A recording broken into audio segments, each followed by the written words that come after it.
Esse podcast é patrocinado pela KTO. Para acessar, faça via link do Futeboteco, está aqui na descrição e encontre as melhores odds do mercado. Você foi vice, né, em 2018, naquela eleição trágica, né, que nos levou para um lugar que, àquela altura, parecia ruim, mas que com o advento da pandemia nos fez... Assim, a gente não poderia imaginar o quão ruim teria sido aquilo, ainda que a gente tivesse a previsão. Eu me lembro de ter gravado na época um story completamente assim, não só preocupado, mas estarrecido com o resultado daquelas eleições. Mas mesmo aquele Rodolfo estarrecido não poderia esperar tamanha loucura, negacionismo como foi feito ali. E com o passar do tempo, a gente teve as últimas eleições e o cara que foi, naquela época, concorreu à presidência, o Lula estava preso, que é o Haddad, se tornou ministro da Economia. E agora tem sido alvo de críticas, inclusive da própria esquerda, por alguns dizerem que tem tocado um projeto neoliberal. Como você tem visto a atuação do Haddad à frente da economia hoje? O Haddad é ministro do presidente Lula, né? Então, eu particularmente acho que não é correto a gente imaginar que cada ministro constrói a sua agenda. Eu imagino, né, que o presidente Lula tem um projeto para o país e que esses ministros agem conforme esse projeto que o presidente Lula toca. E eu falo isso como quem, inclusive sexta passada aqui em São Paulo, organizou um seminário justamente debatendo o arcabouço fiscal.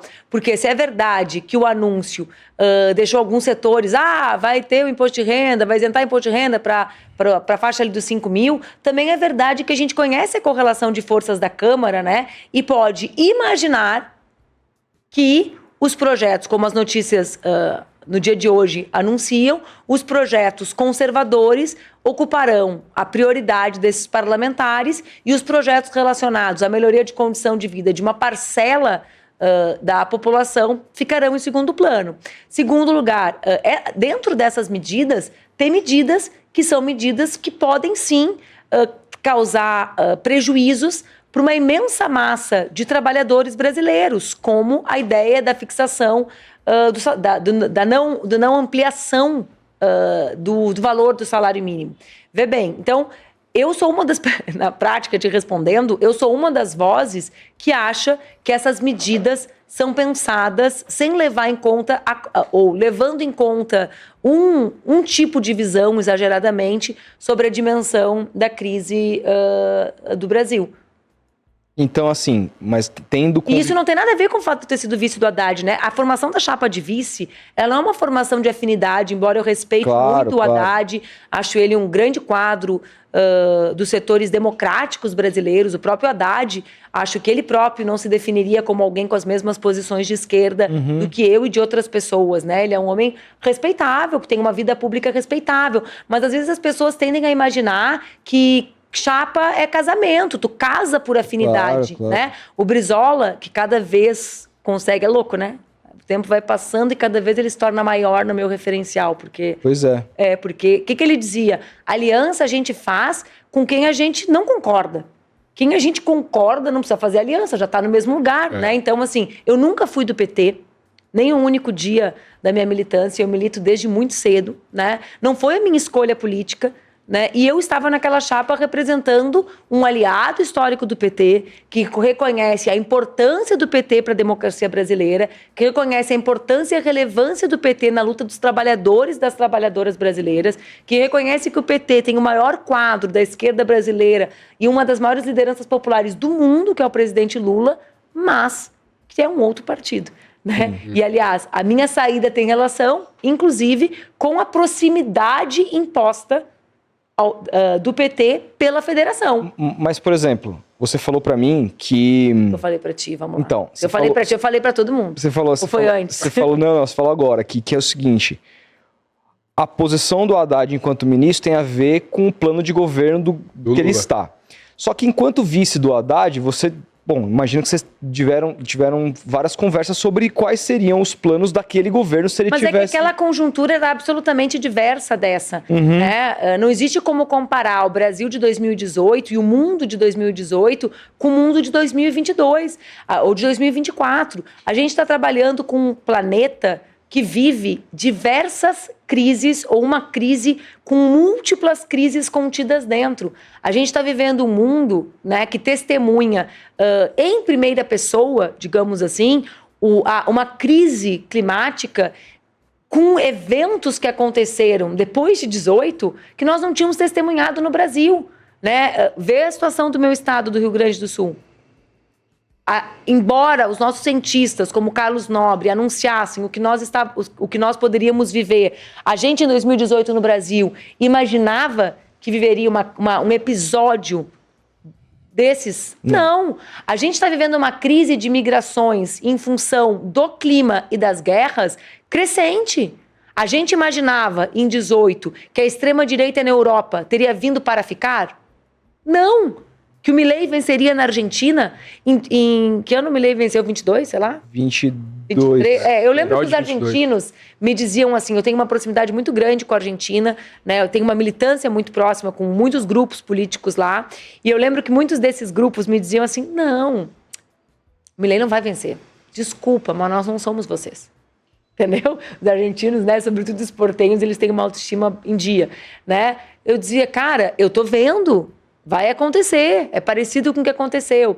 A gente imaginou, né, em 2018, que nós atravessaríamos uma pandemia, que também tem relação com as mudanças climáticas, né, num certo sentido, mas que a gente viveria isso, que nós passaríamos um ano, ou seja, toda a atividade econômica é relacionada à dinâmica da vida real, embora o mercado fique fazendo parecer de conta que são coisas ficcionais. É correto dizer que se vocês tivessem ganhado...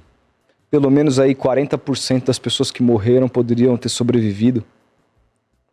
Você acha isso? Eu nunca pensei em números percentuais, mas eu tenho certeza que muitas vidas teriam sido protegidas, em primeiro lugar, porque a primeira medida de proteção de vida durante a pandemia era informação. Era informação. Ver quantos hábitos nós mudamos. Eu, por exemplo, não posso ver alguém entrar na minha casa de sapato. Né? Por quê? Por causa da pandemia. Ver a lavagem de mãos, o álcool gel incorporado na rotina, né? Tudo isso decorre do quê? De informação científica e de divulgação dessa informação para as pessoas. O Bolsonaro não só não divulgava as informações corretas, como ele produzia informação inverídica o tempo inteiro.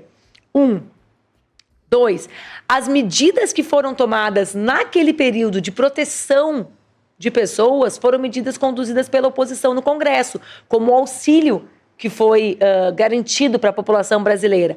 Mas eu não tenho nenhuma dúvida, muitas pessoas estariam vivas, né? Porque o Bolsonaro tratou da pior forma possível aquilo que estava acontecendo. Ele produzia aglomerações de pessoas, gente. Né? Ele dava medicações que causavam efeitos adversos nas pessoas. Então, ele fazia as pessoas crerem que poderiam ser curadas por coisas que não causavam impacto. É óbvio, né, que muitas delas sobreviviam, porque o Covid não matou todas as pessoas que atingiu. Sim. Mas as pessoas poderiam ter ficado em casa, os idosos poderiam ter se cuidado, né? Então, sim, muitas pessoas iam viver. É triste demais isso, né? Eu não tenho a menor dúvida. Eu falei 40%, mas para mim o número seria... Eu, pessoalmente, é difícil dizer, né? Se. Mas eu acho que seria ainda maior. Faltou oxigênio em Manaus. É tanta tragédia. Nossa. O Brasil, nos últimos anos, às vezes a gente tem até uns lapsos de organização mental, não tem? Quando aconteceu tal coisa, aí me fala um episódio, às vezes aparece uma figura na TV, eu falo, caraca, teve isso, teve o Pazuello, caraca, teve um negócio em Manaus. Era uma anestesia todos os dias. Exatamente. Tava anestesiado. Não é possível. Aquela aí vinha outra pancada. Exatamente, foi muita coisa, assim, então... Mano, não é possível. Aquela CPI, os caras querendo lucrar $1 por vacina. A corrupção nas vacinas, Deus. A demora, né? Aí, a demora... no Rio de Janeiro, o que aconteceu com o Witzel. Meu Deus. Não, e o cara ainda teve 50%. Witzel. O cara teve 50% de votos ainda. Isso era uma coisa que eu queria falar. Fez aquela provocação sobre 18 e tal. Eu imaginei quase tudo que o Bolsonaro fez. Talvez eu tenha subestimado que ele pudesse ter um comportamento tão forte contra as coisas científicas da pandemia, porque eu não imaginava uma pandemia. Eu nunca imaginei isso acontecendo. Claro. Né? Mas, assim, do resto do governo eu imaginava. O que eu não imaginava é que ele conseguiria blocar 25% da sociedade brasileira ao lado dele, independente de qualquer coisa. E quando eu falo ao lado dele, é louco, porque eu também não acredito que seja exatamente ao lado dele. Dessa... A ideia. Eu acho que ele é uma carta que pode ser colocada fora do baralho muito facilmente. Essas ideias que ele aglutinou, né, ou que ele representou, pudessem, de fato, emblocar 25% da população brasileira. 25% por baixo, né, gente? Por baixo. 25% é por baixo. E esse fenômeno a quê? Isso tá dentro das pessoas? Esse ódio por tudo? Eu acho que tem um pouco a ver com tudo que a gente discutiu, sabe? Tem a ver com a crise, com a falta de perspectiva, né? A gente vive um mundo muito mais difícil e complexo do que os políticos dão conta de explicar, né? Então, como é que eu estava falando com uma pessoa, a gente fica falando de reajuste de salário mínimo, o que é correto. Ao mesmo tempo, uma massa imensa de homens e mulheres brasileiras sequer se relacionam com a ideia de salário mínimo, porque são tão precarizados no mundo do trabalho. Vamos falar aqui de entregador de aplicativo. Né? Cara, quando eu tinha 21, 22 anos, quando eu me elegi a primeira vez há 20 anos, a gente falava que o trabalho mais precário para o jovem era o motoboy. A gente tinha uma preocupação muito grande ali com as amputações, né, etc., que acontece com a galera muito jovem que entrega. Hoje, a gente está falando que o motoboy é o topo da pirâmide dos entregadores. É o que tem a moto. Sim. Abaixo dele, no sentido da precarização, do uso da força física para o trabalho, estão os de bicicleta e os a pé. A pé. A gente estava falando ali de 10 horas de jornada por dia com a moto. A gente está falando de uma galera que fica com peso nas costas, destruindo o seu próprio corpo, que é o lugar em que a gente abriga a experiência humana, trabalhando 16 horas por dia, dormindo ali, comendo o que sobra. Vai conversar com a galera do MTST, que tem essa experiência incrível que o Boulos produziu, né? Vê quem come nas cozinhas. As cozinhas solidárias comem trabalhadores que não conseguem mais com a grana usam o vale para comprar comida para casa e comem ali. Então, é um mundo de a crise é muito maior do que a gente alcança na vida das pessoas. Isso gera sensações humanas, eu acho, né? Como a raiva, a desesperança, o desalento. E essa galera, eu tenho pensado muito sobre isso, assim, até teoricamente, né? Quando a gente pensa nesses líderes, a gente sempre pensa em líderes de alguma saída. E eu acho que esses são os líderes que não vendem saídas. Eles são os líderes do fim do mundo, sabe? Quando tu pega um Milei, quando tu pega um Bolsonaro, eles não estão dizendo para a turma que tem uma saída. A gente que fica insistindo em dizer que tem, eles estão dizendo que não tem mesmo. É a destruição. Eles são a destruição total. Não tem jeito, galera, de ter política de segurança. É cada um com a sua própria arma. Fudeu, vamos lá, cada um, sabe? Não tem, é quase o reconhecimento, aí, claro, transposto para a vida institucional, que é o lugar que eles querem ocupar, de que a criação do Estado deu errado. O lobo é o homem do, sabe?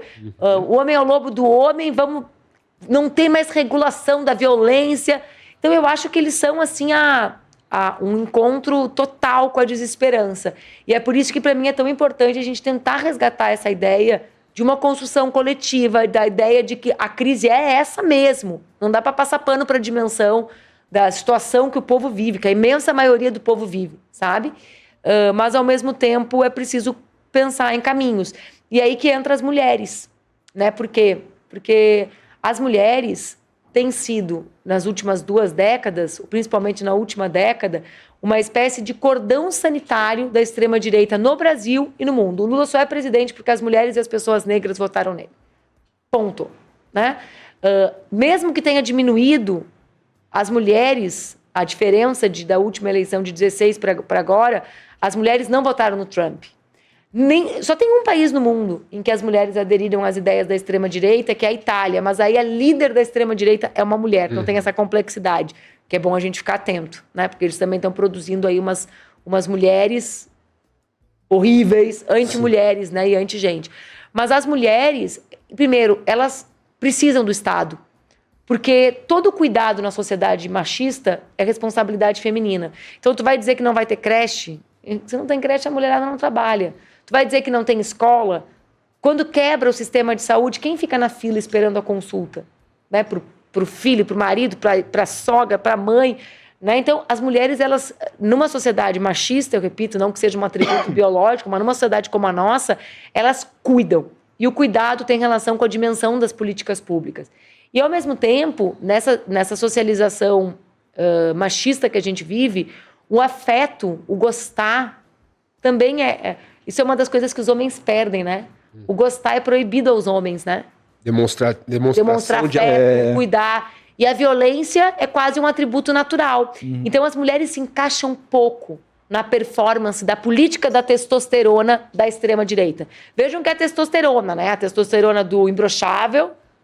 Ninguém acreditou, né? Mas é ali. É a testosterona do Marçal, do incomível. É testosterona. É a política da testosterona. Nessa política da testosterona, do eu, né? As mulheres não se encontram. Né? Por isso também que eles têm forçado a criação de lideranças femininas que aderem a essa ideia da esposa troféu, que aderem a essa ideia de estar tudo bem no empreendedorismo, que aderem a essa ideia de eu quero cuidar dos meus filhos em casa, né? Porque eles precisam arranjar um lugar para as mulheres na narrativa da violência deles. Por enquanto, ainda não teve êxito. Se a esquerda continuar vacilando e dizer que falar para a mulherada é coisa de identitário, logo, logo, esse cordão sanitário também vai ser desfeito.